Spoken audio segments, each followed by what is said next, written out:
Scoured Silk by Marjorie Bowen and read by Chris Halton. This is a tale that might be told in many ways and from various points of view. It has to be gathered from here and there. A letter, a report, a diary, a casual reference. In its day, the thing was more than a passing wonder, and it left a mark of abiding horror on the neighbourhood. The house in which Mr. Orford lived has finally been destroyed. The mural tablet in St. Paul's Covent Garden may be sought for in vain by the curious, but little remains of the old piazza where the quiet scholar passed on his daily walks. The very records of what was once so real have become blurred, almost incoherent in their pleadings with things forgotten. But this thing happened to real people, in a real London, not so long ago that the generation had not spoken with those who remembered some of the actors in this terrible drama. It is round the person of Humphrey Orford that this tale turns, as at the time all the mystery and horror centred. Yet until his personality was brought thus tragically into fame, he had not been an object of much interest to many. He had perhaps a mild reputation for eccentricity, but this was founded merely on the fact that he refused to partake of the amusements of his neighbours, and showed a dislike for much company. But this was excused on the ground of his scholarly predilections. He was known to be translating in a leisurely fashion, as became a gentleman, Ariosto's great romance into English couplets, and to be writing essays on recondite subjects connected with grammar and language, which were not the less esteemed because they had never been published. His most authentic portrait, taken in 1733 and intended for a frontispiece for the Ariosto when this should come to print, shows a slender man with reddish hair, rather severely clubbed, a brown coat and a muslin cravat. He looks straight out of the picture, and the face is long, finely shaped and refined, with eyebrows rather heavier than one would expect from such delicacy of feature. When this picture was painted, Mr. Orford was living near Covent Garden, close to the mansion once occupied by the famous Dr. Radcliffe, a straight-fronted dark house of obvious gentility, with a little architrave portico over the door and a few steps leading up to it. A house with neat windows and a gloomy air, like every other residence in that street, and most other streets of the same status in London. And if there was nothing remarkable about Mr. Orford's dwelling place or person, there was nothing, as far as his neighbours knew, remarkable about his history. He came from a good Suffolk family, in which county he was believed to have considerable estates, though it was a known fact that he never visited them, and he had no relations, being the only child of an only child, and his parents dead. His father had purchased this townhouse in the reign of King William, when the neighbourhood was very fashionable, and up to it he had come 20 years ago, nor had he left it since. He had brought with him an ailing wife, a housekeeper, and a manservant, and to the few families of his acquaintance near who waited on him, he explained that he wished to give young Mrs. Orford, who was of a mopish disposition, the diversion of a few months in town. But soon there was no longer this motive for remaining in London, for the wife, hardly seen by anyone, fell into a short illness and died, just a few weeks after her husband had brought her up from Suffolk. She was buried very simply in St. Paul's, and the mural tablet set up with a draped urn in marble, and just her name and the date ran thus: Flora, wife of Humphrey Orford, Esquire of this parish, died November 1713, aged 27 years. Mr. Orford made no effort to leave the house. He remained, people thought, rather stunned by his loss, kept himself close in the house, and for a considerable time wore deep mourning.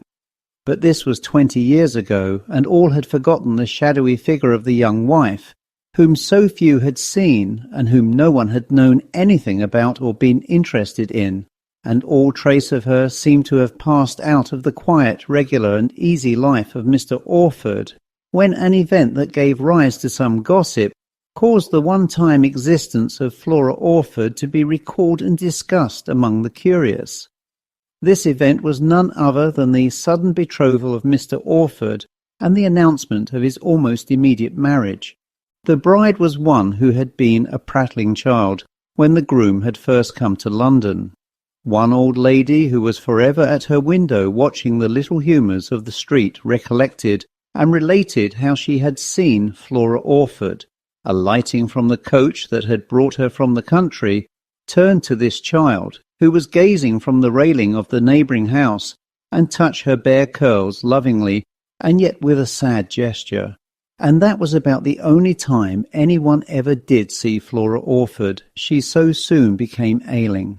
And the next the inquisitive old lady saw of her was the slender brown coffin being carried through the dusk towards St. Paul's Church. But that was 20 years ago, and here was the baby grown up into Miss Elisa Minden, a very personable young woman, soon to be the second Mrs. Humphrey Orford. Of course there was nothing very remarkable about the match. Elisa's father, Dr. Minden, had been Mr. Orford's best friend, as far as he could be said to have a best friend, or indeed any friend at all, for many a long year. Both belonged to the same quiet set, both knew all about each other. Mr. Orford was not much above 45 or so, an elegant, well-looking man, wealthy, with no vices and a calm, equable temper, while Miss Elisa, though pretty and well-mannered, had an insufficient dowry, no mother to fend for her, and the younger sisters to share her slender advantages. So what could anyone say save that the good doctor had done very well for his daughter, and that Mr. Orford had been fortunate enough to secure such a fresh, capable maiden for his wife? It was said that the scholar intended giving up his bookish ways, that he even spoke of going abroad a while to Italy for preference. He was, of course, anxious to see Italy, as all his life had been devoted to preparing the translation of an Italian classic. The quiet betrothal was nearing its decorous conclusion when one day Mr. Orford took Miss Minden for a walk and brought her home round the piazza of Covent Garden, then took her across the cobbled street past the stalls banked up with the first spring flowers. It was the end of March, under the portico built by the great Inigo Jones, and so into the church. "I want to show you where my wife Flora lies buried," said Mr. Orford, and that is really the beginning of the story. Now, Miss Minden had been in this church every Sunday of her life and many weekdays, and had been used since a child to see that tablet to Flora Orford. But when she heard these words in the quiet voice of her lover, and felt him draw her out of the sunlight into the darkness of the church, she experienced a great distaste that was almost fear. It seemed to her both a curious and a disagreeable thing for him to do, and she slipped her arm out of his as she replied. "Oh, please let us go home," she said. "Father will be waiting for us, and your good Mrs. Boyd vexed if the tea is overbrewed." "But first I must show this," he insisted, and took her arm again and led her down the church past his seat until they stood between his pew end and the marble tablet in the wall which was just a hand's space above their heads. "That is to her memory," said Mr. Orford, "and you see there is nothing said as to her virtues." Now, Elisa Minden knew absolutely nothing of her predecessor, and could not tell if these words were spoken in reverence or irony. So she said nothing, but looked up rather timidly from under the shade of her leghorn straw at the tall figure of her lover, who was staring sternly at the square of marble. "And what have you to say to Flora Orford?" he asked sharply, looking down at her quickly. "Why, sir, she was a stranger to me," replied Miss Minden. Mr. Orford pressed her arm. "But to me she was a wife," he said. "She is buried under your feet, quite close to where you are standing. Why, think of that, Lizzie. If she could stand up and put out her hand, she could catch hold of your dress. She is as near as that." The words and his manner of saying them filled Miss Minden with shuddering terror, for she was a sensitive and fanciful girl, and it seemed to her a dreadful thing to be thus standing over the bones of the poor creature who had loved the man who was now to be her husband, and horrible to think that the handful of decay so near them had once clung to this man and loved him. "Do not tremble, my dear girl," said Mr. Orford. "She is dead." Tears were in Elisa Minden's eyes, and she answered coldly, "Sir, how can you speak so?" "She was a wicked woman," he replied, "a very wicked woman." The girl could not reply as to that. This sudden disclosing of a painful secret abashed her simple mind. "Need we talk of this?" she asked. Then, under her breath, "Need we be married in this church, sir?" "Of course," he answered shortly. "Everything is arranged tomorrow week." Miss Minden did not respond. Hitherto she had been fond of the church. Now it seemed spoilt for her, tarnished by the thought of Flora Orford. Her companion seemed to divine what reflection lay behind her silence. "You need not be afraid," he said rather harshly. "She is dead. Dead." And he reached out the light cane he wore and tapped on the stone above his wife's grave, and slowly smiled as the sound rang hollow in the vaults beneath. Then he allowed Elisa to draw him away, and they returned to Mr. Orford's comfortable house, where in the upper parlour Dr. Minden was awaiting them together with his sister and her son, a soldier cousin whom the quick perceptions of youthful friends had believed to be devoted to Elisa Minden. They made a pleasant little party with the red curtains drawn and the fire burning up between the polished andirons, and all the service for tea laid out with scones and Naples cake, and Mrs. Boyd coming to and fro with plates and dishes.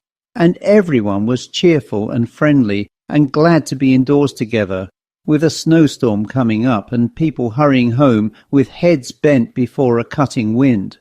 But to Elisa's mind had come an unbidden thought.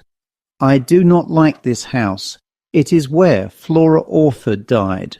And she wondered in which room, and also why this had never occurred to her before, and glanced rather thoughtfully at the fresh young face of the soldier cousin as he stood by the fire in his scarlet and white, with his glance on the flames. But it was a cheerful party, and Elisa smiled and jested with the rest as she reserved the dishes at tea.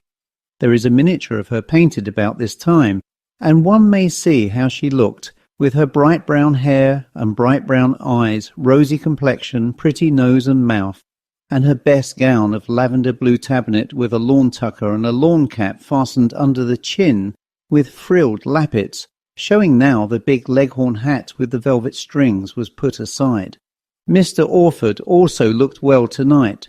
He did not look his full age in the ruddy candle glow. The grey did not show in his abundant hair, nor the lines in his fine face, but the elegance of his figure, the grace of his bearing, the richness of his simple clothes were displayed to full advantage. Captain Hall looked stiff and almost clumsy by contrast, but now and then Elisa Minden's eyes would rest rather wistfully on the fresh face of this young man who had no dead wife in his life, and something was roused in her meek youth and passive innocence, and she wondered why she had so quietly accepted her father's arrangement of a marriage with this elderly scholar, and why Philip Hoare had let her do it.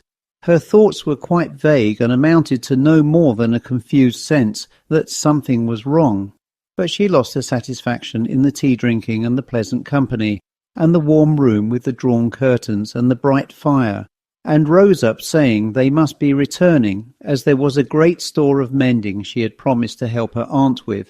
But Mrs. Hoare would not help her out, but protested, laughing, that there was time enough for that, and the good doctor, who was in a fine humour, and in no mood to go out into the bleak streets even as far as his own door, declared that now was the time they must be shown over the house. "Do you know, Humphrey," he said, "you have often promised us this, but never done it, and all the years that I have known you, I have never seen but this room and the dining-room below. And as to your own particular cabinet—" "Well," said Mr. Orford, interrupting in a leisurely fashion, "no one has been in there save Mrs. Boyd now and then to announce a visitor." "Oh, you scholars," smiled the doctor. "A secretive tribe, and a fortunate one. Why, in my poor room I have had 3 girls running to and fro." The soldier spoke, not so pleasantly as his uncle. "What have you so mysterious, sir, in this same cabinet, that it must be so jealously guarded?" he asked. "Why, nothing mysterious," smiled the scholar. Only my books and papers and pictures. You will show them to me, asked Elisa Minden, and her lover gave graceful consent. There was further amiable talk, and then the whole party, guided by Mr. Orford holding a candle, made a tour of the house and looked over the fine rooms. Mrs. Hoare took occasion to whisper to the bride-to-be that there were many alterations needed before the place was ready for a lady's use, and that it was time these were put in hand. Why, the wedding was less than a fortnight off. And Elisa Minden, who had not had a mother to advise her in these matters, suddenly felt that the house was dreary and old-fashioned, and an impossible place to live in. The very rooms that had so pleased her good father, a set of apartments for a lady, were to her the most hateful in the house, for they, her lover told her, had been furnished and prepared for Flora Orford 20 years ago. She was telling herself that when she was married she must at once go away, and that the house must be altered before she could return to it. When the party came crowding to the threshold of the library or private cabinet, and Mr. Orford, holding the candle aloft, led them in. Then, as this illumination was not sufficient, he went very quickly and lit the 2 candles on the mantelpiece. It was a pleasant apartment, lined with books from floor to ceiling, old, valuable and richly bound books, save only in the space above the chimney-piece, which was occupied by a portrait of a lady and the panel behind the desk. This was situated in a strange position, in the farthest corner of the room fronting the wall, so that anyone seated there would be facing the door with the space of the room between. The desk was quite close to the wall, so that there was only just space for the chair at which the writer would sit, and to accommodate this there were no bookshelves behind it, but a smooth panel of wood on which hung a small picture. This was a rough dark painting, and represented a man hanging on a gallows on a wild heath. It was a subject out of keeping with the luxurious room, with its air of ease and learning. And while Mr. Orford was showing his first editions, his Elzevirs and Aldines, Elisa Minden was staring at this ugly little picture. As she looked, she was conscious of such a chill of horror and dismay as nearly caused her to shriek aloud. The room seemed to her to be full of an atmosphere of terror and evil beyond expression. Never had such a thing happened to her before. Her visit to the tomb in the afternoon had been as nothing to this. She moved away, barely able to disguise an open panic. As she turned, she half stumbled against a chair, caught at it, and noticed hanging over the back a skirt of peach-coloured silk. Eliza, not being mistress of herself, caught at this garment. "Why, sir," cried she hysterically, "what is this?" All turned to look at her. Her tone, her obvious fright, were out of proportion to her discovery. "Why, child," said Mrs. Hoare, "it is a silk petticoat, as all can see." "A gift for you, my dear," said the cheerful doctor. "A gift for me," cried Elisa.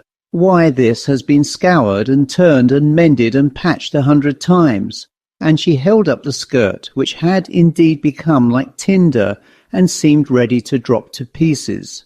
The scholar now spoke. "It belongs to Mrs. Boyd," he said quietly. "I suppose she had been in here to clean up and has left some of her mending." Now, 2 things about this speech made a strange impression on everyone. First, it was manifestly impossible that the good housekeeper would ever have owned such a garment as this. That was a lady's dress, and such as would be worn for a ball. Secondly, Mr. Orford had only a short while before declared that Mrs. Boyd only entered his room when he was in it, and then of a necessity and for a few minutes. All had the same impression, that this was some garment belonging to his dead wife, and as such cherished by him. All that is, but Eliza, who had heard him call Flora Orford a wicked woman.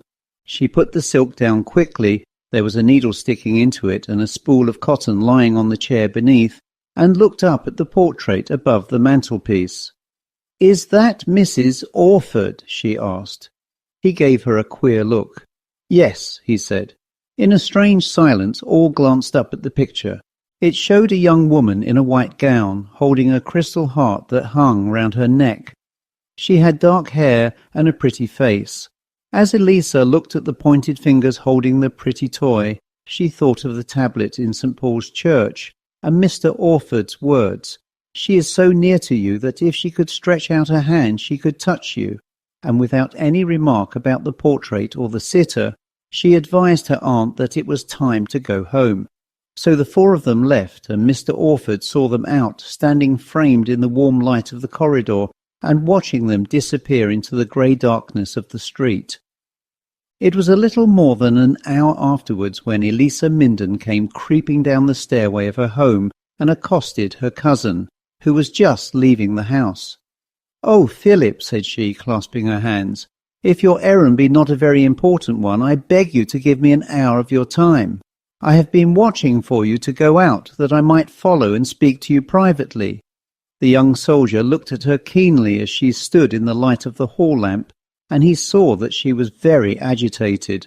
"Of course, Lizzie," he answered kindly, and led her into the little parlour off the hall, where there was neither candles or fire, but leisure and quiet to talk.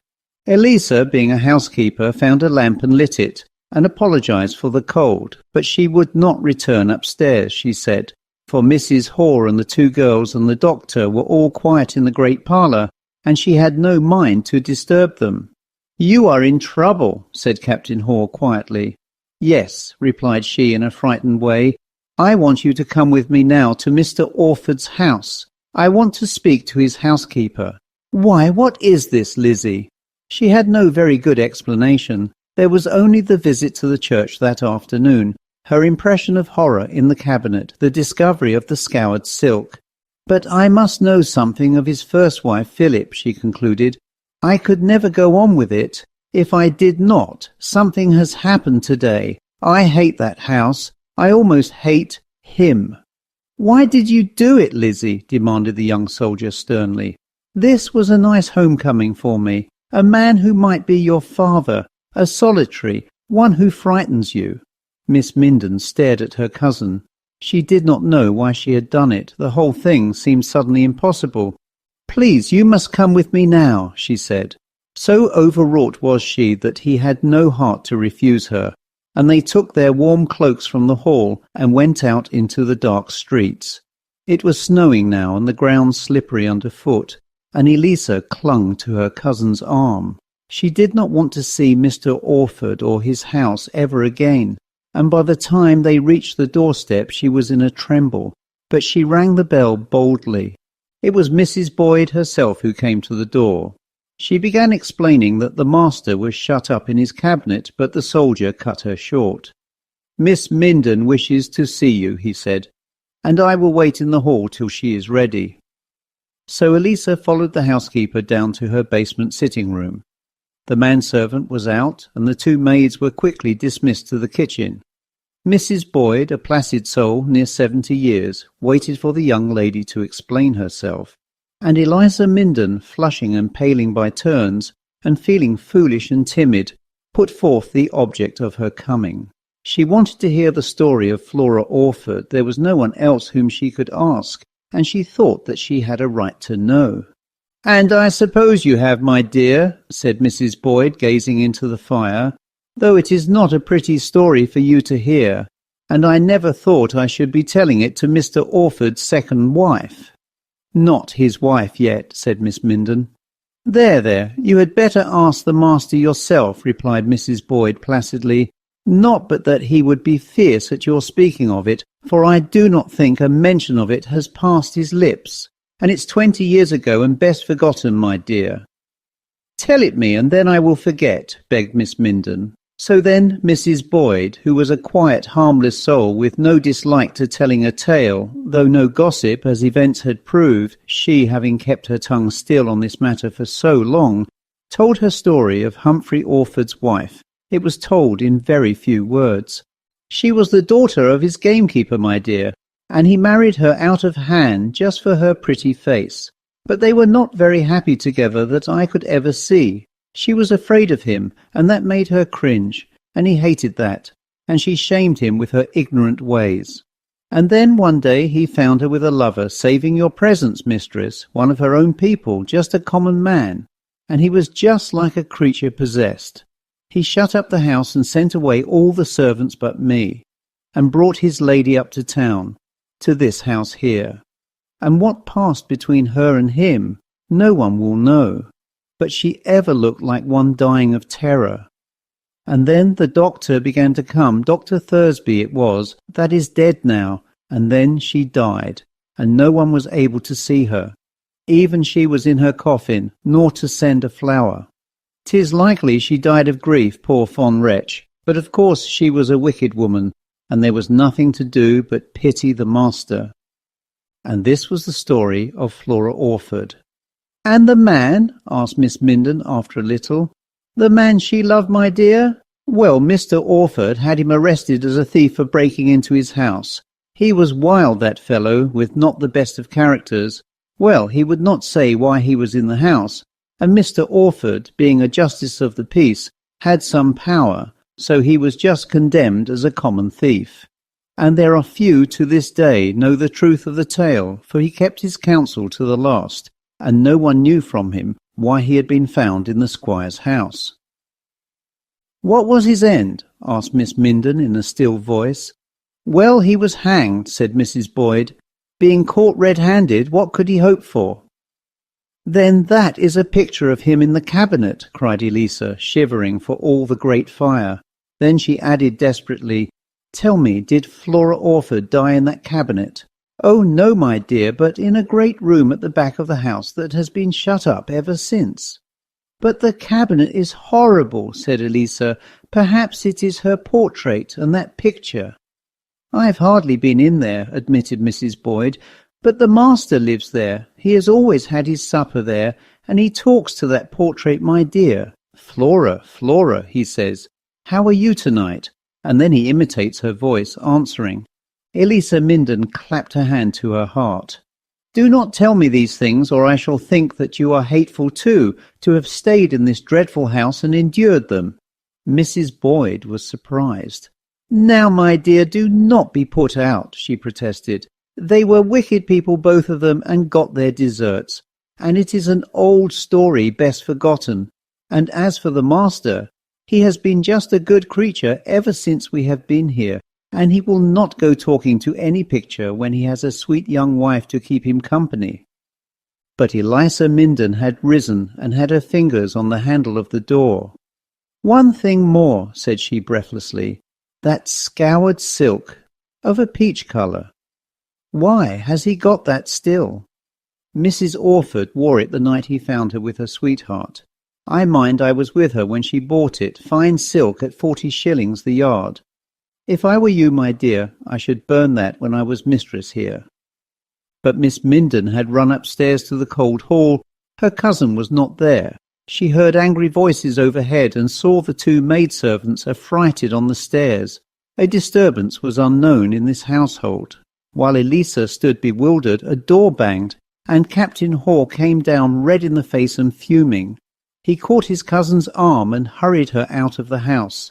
In an angry voice he told her of the unwarrantable behaviour of Mr. Orford, who had found him in the hall and called him intruder and spy, without waiting for an explanation.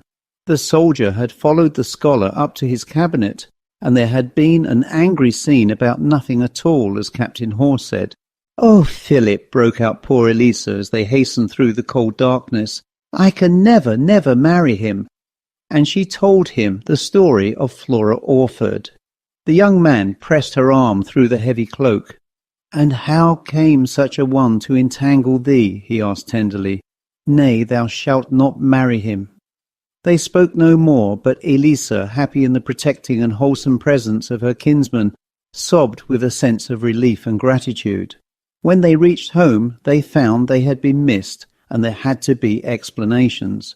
Elisa said there was something that she had wished to say to Mrs. Boyd, and Philip told of Mr. Orford's rudeness and the quarrel that had followed. The two elder people were disturbed and considered Elisa's behaviour strange, but her manifest agitation caused them to forbear pressing her for an explanation. Nor was it any use addressing themselves to Philip, for he went out to his delayed meeting with companions at a coffee-house. That night, Elisa Minden went to bed feeling more emotion than she had ever done in her life. Fear and disgust of the man whom hitherto she had placidly regarded as her future husband, and a yearning for the kindly presence of her childhood's companion, united in the resolute words she whispered into her pillow during that bitter night. "I can never marry him now." The next day it snowed heavily, yet a strange elation was in Elisa's heart as she descended to the warm parlour, bright from the fire and light from the glow of the snow without. She was going to tell her father that she could not carry out her engagement with Mr. Orford, and that she did not want ever to go into his house again. They were all gathered round the breakfast table when Captain Hore came in late. He had been out to get a newsletter, and brought the news that was the most unlooked for they could conceive, and that was soon to startle all London. Mr. Orford had been found murdered in his cabinet.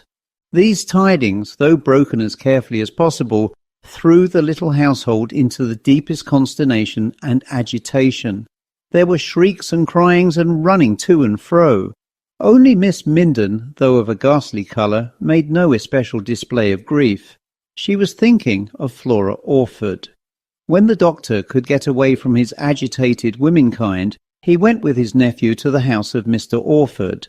The story of the murder was a mystery. The scholar had been found in his chair in front of his desk, with one of his own bread knives sticking through his shoulders, and there was nothing to throw any light as to how or through whom he had met his death.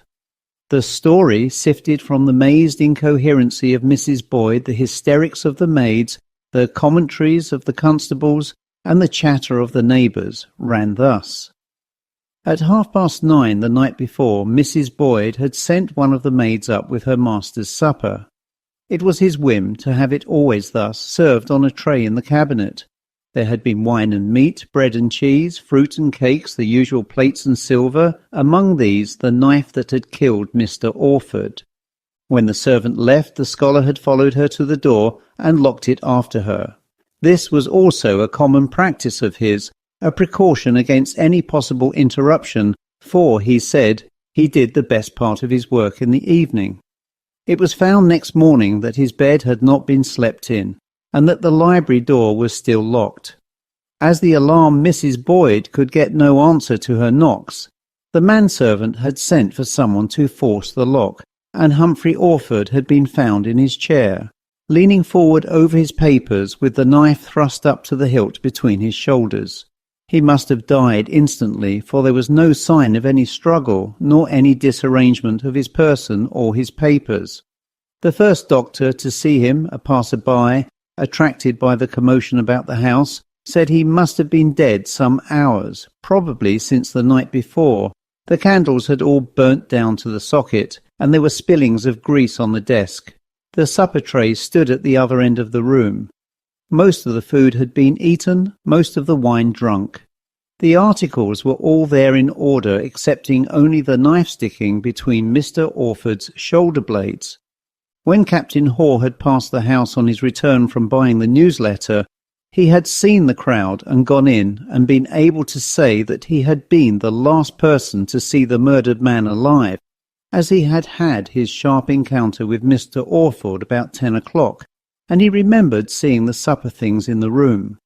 The scholar had heard him below, unlocked the door, and called out such impatient resentment of his presence that Philip had come angrily up the stairs and followed him into the cabinet.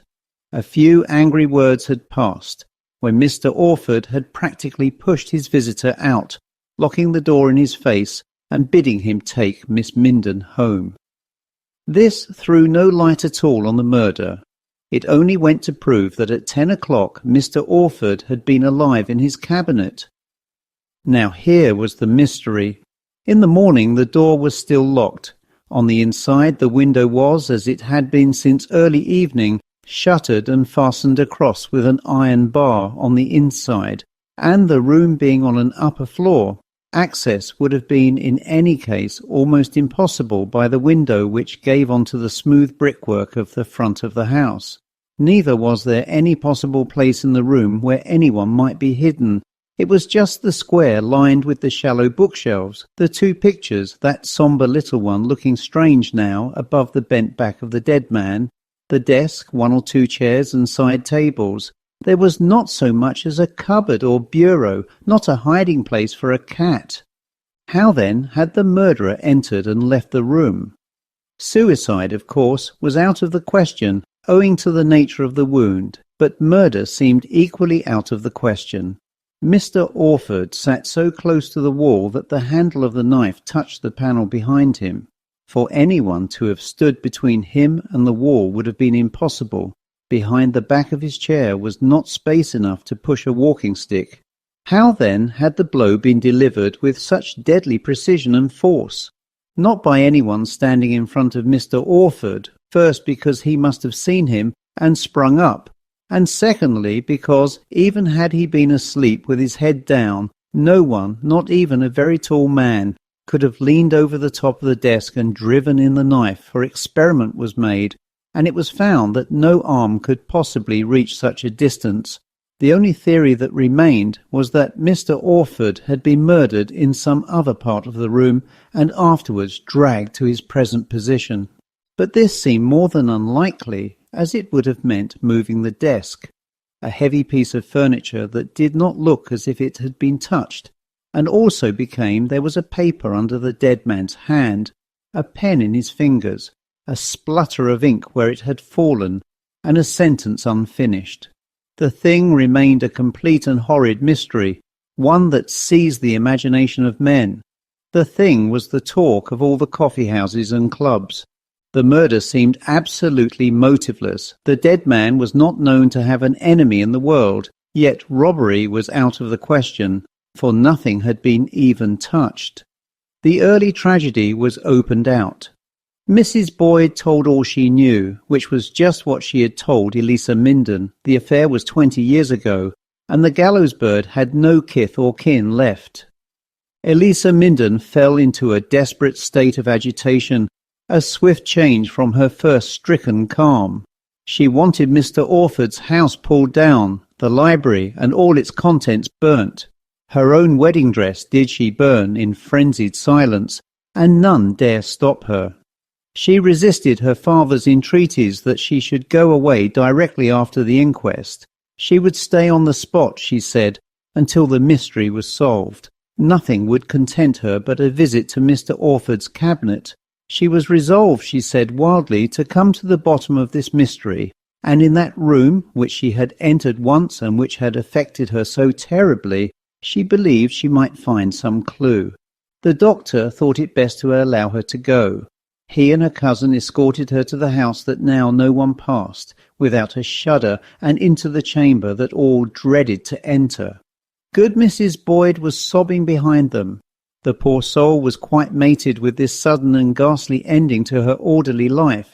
She spoke all incoherently, explaining, excusing, and lamenting in a breath. Yet through all her trouble she showed plainly and artlessly that she had had no affection for her master, and that it was custom and habit that had been wounded, not love. Indeed, it seemed that there was no one who did love Humphrey Orford. The lawyers were already busy looking for a next of kin. It seemed likely that this property and the estates in Suffolk would go into chancery. "You should not go in, my dear, you should not go in," sobbed the old woman, catching at Miss Minden's black gown. She was in mourning for the murdered man, and yet peering with a fearful curiosity into the cabinet. Eliza looked ill and distraught, but also resolute. "Tell me, Mrs. Boyd," said she, pausing on the threshold, "what became of the Scoured Silk?"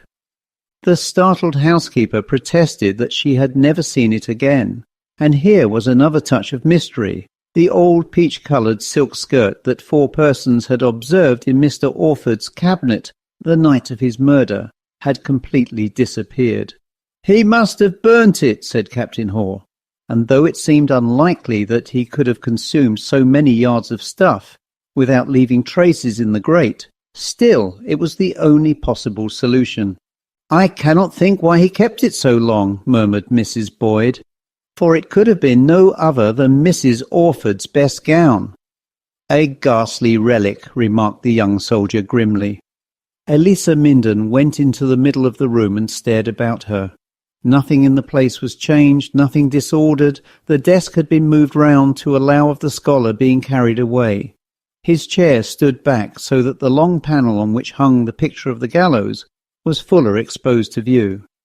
To Elisa's agitated imagination, this portion of the wall, sunk in the surrounding bookshelves, long and narrow, looked like the lid of a coffin. "It is time that picture came down," she said. "It cannot interest anyone any longer." "Lizzie, dear," suggested her father gently, "had you not better come away? This is a sad and awful place." "No," replied she, "I must find out about it. We must know." And she turned about and stared at the portrait of Flora Orford. He hated her, Mrs. Boyd, did he not? And she must have died of fear, think of that, died of fear, thinking all the while of that poor body on the gallows. He was a wicked man, and whoever killed him must have done it to revenge Flora Orford. "My dear," said the doctor hastily, "all that was 20 years ago, and the man was quite justified in what he did, though I cannot say I should have been so pleased with the match if I had known this story." "How did we ever like him?" muttered Elisa Minden. "If I had entered this room before, I should never have been promised to him. There is something terrible in it." "And what else can you look for, my dear?" snivelled Mrs. Boyd. "In a room where a man has been murdered." "But it was like this before," replied Miss Minden. "It frightened me." She looked round at her father and cousin, and her face quite distorted. "There is something here now," she said, "something in this room." They hastened towards her, thinking that her overstrained nerves had given way, but she took a step forward. Shriek after shriek left her lips. With a quivering finger she pointed before her at the long panel behind the desk. At first they could not tell at what she pointed. Then Captain Hore saw the cause of her desperate terror. It was a small portion of faded peach-coloured silk, showing above the ribbed line of the wainscot, protruding from the wall like a garment of stuff shut in a door. "She is in there!" cried Miss Minden. "In there!" A certain frenzy fell on all of them. They were in a confusion, hardly knowing what they said or did. Only Captain Hore kept some presence of mind, and going up to the panel discerned a fine crack all around. "I believe it is a door," he said, "and that explains how the murderer must have struck from the wall." He lifted the picture of the hanged man and found a small knob or button, which, as he expected, on being pressed sent the panel back into the wall, disclosing a secret chamber no larger than a cupboard. And directly inside this hidden room that was dark to the sight and noisome to the nostrils was the body of a woman, leaning against the inner wall with a white kerchief knotted tightly around her throat, showing how she had died. She wore the scoured silk skirt, the end of which had been shut in the panel, and an old, ragged bodice of linen that was like a dirty parchment.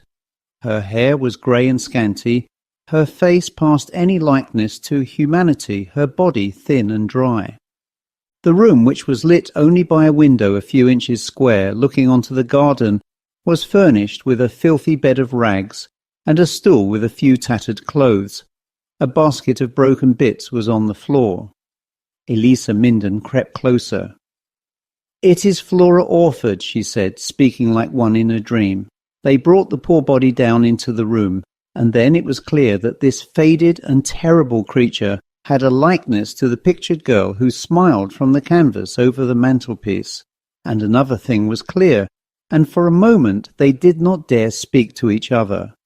For 20 years this woman had endured her punishment in the wall chamber, in that library that no one but her husband entered. For 20 years he had kept her there, behind the picture of her lover, feeding her on scraps, letting her out only when the household was abed, amusing himself with her torture, she mending the scoured silk she had worn for 20 years, sitting there cramped in the almost complete dark, a few feet from where he wrote his elegant poetry. "Of course she was crazy," said Captain Hore at length, "but why did she never cry out?" "For good reason," whispered Dr. Minden, when he had signed to Mrs. Boyd to take his fainting daughter away. He saw to that. She has got no tongue. The coffin bearing the nameplate Flora Orford was exhumed and found to contain only lead. It was substituted by another containing the wasted body of a woman who died by her own hand 20 years after the date on the mural tablet to her memory.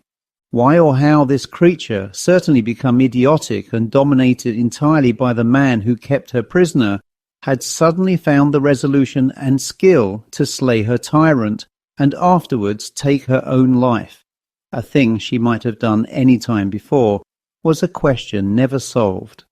It was supposed that he had formed the hideous scheme to complete his revenge by leaving her in the wall to die of starvation, while he left with his new bride for abroad, and that she knew this and had forestalled him, or else that her poor lunatic brain had been roused by the sound of a woman's voice as she handled the scoured silk, which the captive was allowed to creep out and mend when the library door was locked.